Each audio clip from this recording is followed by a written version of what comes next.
ठाकुर ओंकार Singh ji IAS Babra, Shri Narayan Singh ji Bhati Manaklao. तो अब श्याम सिंह साहब आपको विस्तृत रूप से इसकी जानकारी देंगे। आदरणीय श्याम सिंह साहब। अनंत आद्य शक्ति मां भगवती के चरणों में साष्टांग नमन।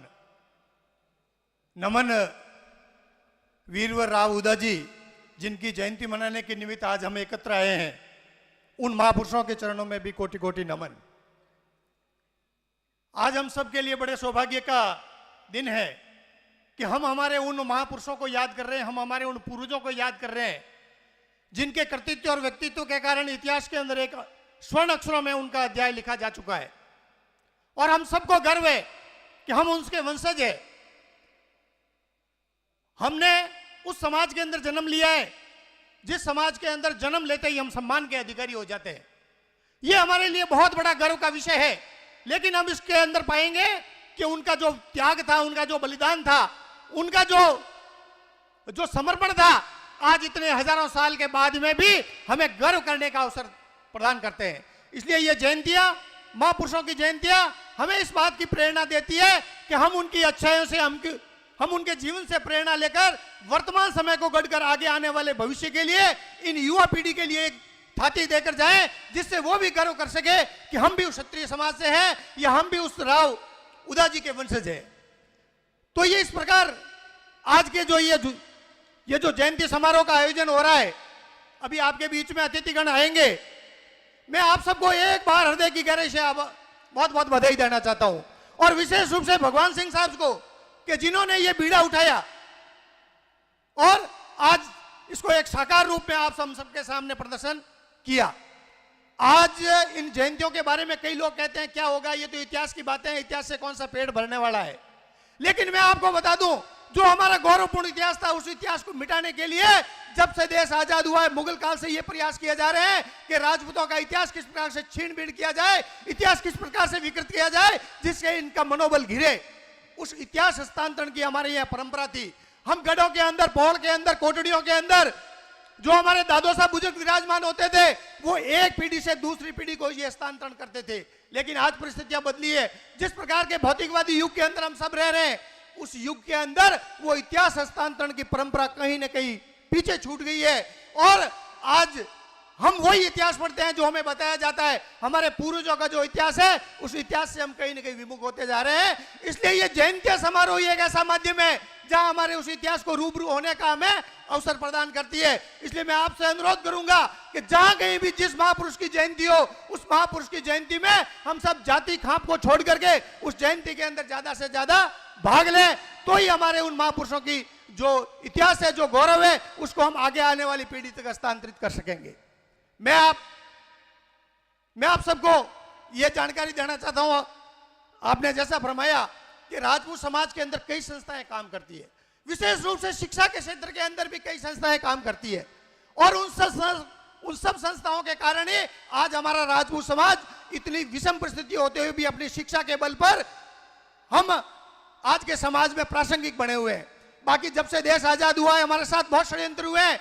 हर जाति की कोई न कोई उपयोगिता थी, हमारी उपयोगिता थी सुरक्षा की, रक्षा की, वो काम हमसे छीन लिया गया। लेकिन फिर भी हम शिक्षा के बल पर आज भी उस समाज के अंदर प्रासंगिक बने हुए हैं। और राजपूत जहां खड़ा होता है, 36 कौम के लोग हमारे साथ आकर के खड़े होते हैं। लेकिन उस सब के पीछे मूल मंत्र है वर्तमान का। अब वो तलवार का जमाना नहीं रहा, अब वो मात्र और मात्र कलम का जमाना है, जिसके बल पर हम नया इतिहास गढ़ सकते हैं, नई एक इबारत लिख सकते हैं, नया गौरव और मान और सम्मान प्राप्त कर सकते हैं। उस दिशा के अंदर 2017 के अंदर चौपासनी के अंदर एक ओल्ड बॉयज की डायमंड जुबली का जो कार्यक्रम था, उस कार्यक्रम के अंदर सरदेय ओंकार सिंह जी बाबरा साहब ने एक विचार रखा था कि राजपूत समाज के अंदर ऐसी बहुत सी संस्थाएं हैं, लेकिन आज भी जरूरतमंद प्रतिभावान छात्रों के शिक्षा के लिए जो बहुत जरूरतमंद है। मैं राजपूत समाज को गरीब नहीं कहूंगा, हो सकता है अभावों के अंदर, क्योंकि उनके और हमारे भी सब एक खून दौड़ रहा है, लेकिन वो किसी परिस्थितियों के मारे हैं। लेकिन अगर उसके अंदर प्रतिभा है तो वो कहां जाकर के काम करेगा। उस समय ओंकार सिंह जी बाबरा साहब ने एक विचार दिया कि 5 लाख रुपए मैं मेरी तरफ से देता हूं, और एक ऐसे राजपूत शिक्षा कोष का गठन होना चाहिए जहां पर जाकर के जरूरतमंद प्रतिभावान छात्र अपने अच्छी शिक्षा के लिए आगे आवेदन कर सकते हैं, उनको एक मंच प्रदान कर सकते हैं। उस बात को पद्मश्री, पद्म भूषण डॉक्टर नारायण सिंह जी माणकलाल साहब ने ग्रहण किया और एक 2017 के अंदर राजपूत शिक्षा कोष नाम की एक संस्था का विधिवत रूप से जो रजिस्टर्ड ट्रस्ट है उसका गठन किया।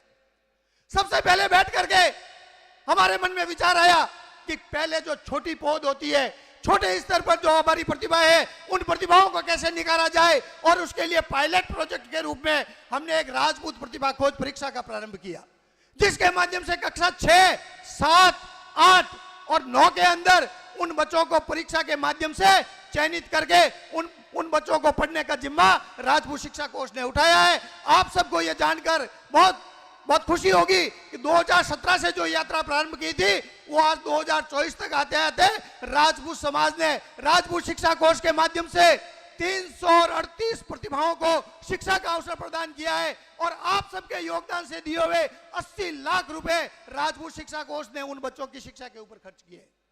मैं आप सबसे अनुरोध करना चाहता हूं, मैं आप सबसे आह्वान करना चाहता हूं कि राजपूत शिक्षा कोष आपका शिक्षा कोष है, एक विधिवत रजिस्टर्ड ट्रस्ट है, उसके अंदर आपका भी योगदान होना चाहिए, और न्यूनतम 100 रुपए का योगदान तो हर राजपूत के घर से उस शिक्षा कोष के अंदर आना चाहिए। उससे आगे जितनी हमारी श्रद्धा है, जितनी हैसियत है, उस हैसियत के हिसाब से हम हमारा योगदान करें।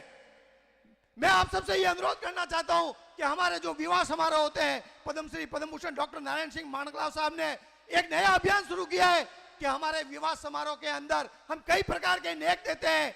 उसके अंदर ब्राह्मण का नेक भी है, उसके अंदर कर्मकार जितने नाई का नेक भी है, सुतार का नेक भी है, मेघवाल का नेक भी है, हरिजन का नेक भी है। उन सब नेकों के साथ के अंदर अगर हम शिक्षा नेक देना प्रारंभ कर दे तो हमारे राजपूत समाज की ये जो संस्थाएं हैं जो शिक्षा का काम कर रही है लेकिन अर्थ अभाव के अंदर जूझ रही है, वो संस्थाएं बहुत अच्छा काम करना शुरू कर देगी। मैं आपको छोटा सा उदाहरण देता हूं आपके जैतरान पट्टी का। हमारे जैतरान पट्टी में आप जितने राजपूत विराजमान हैं, आप सोचिए कि यहां पर एक साल के अंदर कितने विवाह समारोह होते होंगे। एक उदाहरण के रूप में मान लें कि कम से कम 100 शादियां तो कम से कम जैतरान पट्टी के अंदर होती होगी, और उस शादियों के अंदर हम लाखों रुपए, करोड़ों रुपए खर्च करने की स्थिति के अंदर आज है। और अगर उन खर्चों का आधा प्रतिशत आकलन करें, मात्र और मात्र आधा प्रतिशत आकलन करके अगर हम शिक्षा नेक देना शुरू कर दें, अगर 11,000 रुपए भी हम हर विवाह समारोह या अन्य समारोह के अंदर दें तो 100 शादियों के अंदर आप कैलकुलेशन लगा लो उसकी गणना कितनी होगी।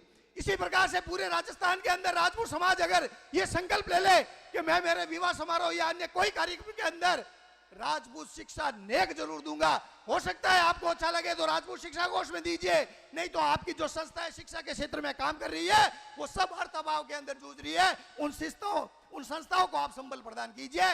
फिर आपके यहाँ पर शिक्षा के क्षेत्र में जो जरूरतमंद प्रतिभावान है उन छात्रों के लिए किसी प्रकार की कोई कमी नहीं रहेगी। मैं राजपूत शिक्षा कोष के बारे में एक बात और उल्लेखित करना चाहूंगा। ये तो मैंने बताई कक्षा 6, 7, 8 और 9 की प्रतिभाओं के लिए। उस 6, 7, 8, 9 की प्रतिभाओं के लिए हम 7 जिलों के अंदर राजपूत प्रतिभा परीक्षा का आयोजन करते हैं और उन बच्चों को अवसर देते हैं। लेकिन उच्च शिक्षा के अंदर भी राजपूत शिक्षा कोष कार्य कर रहा है। उस शिक्षा के अंदर जो हमारे 95% से जो अधिक अंक लाने वाली प्रतिभाएं हैं, जिनको अच्छी कोचिंग नहीं मिल पाती है, जिनको अच्छा अवसर नहीं मिल पाता है, उस कारण से वो पिछड़ जाते हैं, उसके लिए राजपूत शिक्षा कोष ने पिछले साल से एक कार्यक्रम शुरू किया। उन बच्चों के आवेदन को लेकर के हमने अच्छी कोचिंग के अंदर उनको डाला है, और आपको यह जानकर बहुत खुशी होगी कि पिछले साल 10 बच्चों का चयन किया था मेडिकल और जेई के लिए, उसमें से 7 बच्चे चयनित हो गए हैं। मैं आप सबसे इस अवसर पर अनुरोध करूंगा कि ऐसी प्रतिभाएं जहां कहीं भी आपके पास में है जो आर्थिक कारणों से उन स्थान तक नहीं पहुंच पाती है, उन बच्चों को राजपूत शिक्षा कोष के अंदर आप भेजिए। राजपूत शिक्षा कोष उनके लिए हमेशा कार्य करेगा। साथ ही में जो प्रतियोगी परीक्षाएं हैं उनके लिए भी राजपूत शिक्षा कोष कार्य करता है। प्रतियोगी परीक्षाओं के लिए अंदर RS, IAS, उसके अंदर जो प्री एग्जाम जिसने पास कर लिया है, मेन एग्जाम के लिए राजपूत शिक्षा कोष में संपर्क करें। राजपूत शिक्षा कोष उनको अच्छी से अच्छी कोचिंग की व्यवस्था करेगा। जो पैसा है वो सरकारी फंड का नहीं है, वो आपका और हमारे समाज का पैसा है। उस समाज के पैसे का उस समाज के दूर देहात ढाणी के अंदर जो जाजम के ऊपर बैठा हुआ हमारा जो पिछड़ा राजपूत है, हमारा जो भाई पीछे रह गया है, उस तक ये लाभ पहुंचे तो शिक्षा के क्षेत्र में हम और ज्यादा काम कर सकेंगे। मैं एक बार आयोजकों को बहुत बहुत बधाई देता हूं कि आपने ये ऐसा पुण्य का कार्य किया है। हम सब काम करते हैं, अच्छी अच्छी जयंतियां भी मनाते हैं।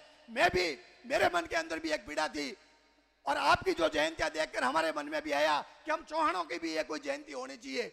उसके लिए हमने 4 साल पहले सम्राट पृथ्वीराज चौहान संस्थान का गठन किया और जयंती का बीड़ा उठाया और उस जयंतियों के माध्यम से ही हम हमारे इतिहास को एक पीढ़ी से दूसरी पीढ़ी तक हस्तांतरित कर सकते हैं। आज एक दूसरे को मिलने का अवसर प्रदान करते हैं, हमारी संस्कृति को जानने का हमें यह अवसर प्रदान करती है और साथ में जो हमारी प्रतिभाएं हैं आने वाले समय के अंदर जो हमारे समाज का नाम रोशन करेगी, उन प्रतिभाओं को भी हौसला अफजाई का ये एक अवसर है। इसलिए मैं एक बार आप सबका बहुत बहुत हृदय की गहराई से आभार व्यक्त करता हूं और 2 पंक्तियां कह करके मैं मेरी बात को विराम करूंगा कि हम चले तो आंधियां तूफान चल पड़ेंगे, हम चले तो आंधियां तूफान चल पड़ेंगे, सागरों की बात क्या हिमगरीसरी के ढह पड़ेंगे। ये न समझाओ 10 दिशाएं पथ हमारा रोक लेगी, हम जले तो दीप क्या सूरज हजारों जल पड़ेंगे, हम जले तो दीप क्या सूरज हजारों जल पड़ेंगे। बहुत बहुत धन्यवाद, बहुत बहुत आभार। जय हिंद, जय छात्र धर्म। बहुत बहुत आभार सम्मान्य श्याम सिंह जी सजाड़ा साहबरो। बहुत ही ओजस्वी और शिक्षाप्रद और समाज ने एक दिशा देने वालों उद्बोधन आपरो बहुत बहुत आभार। आपने बीच में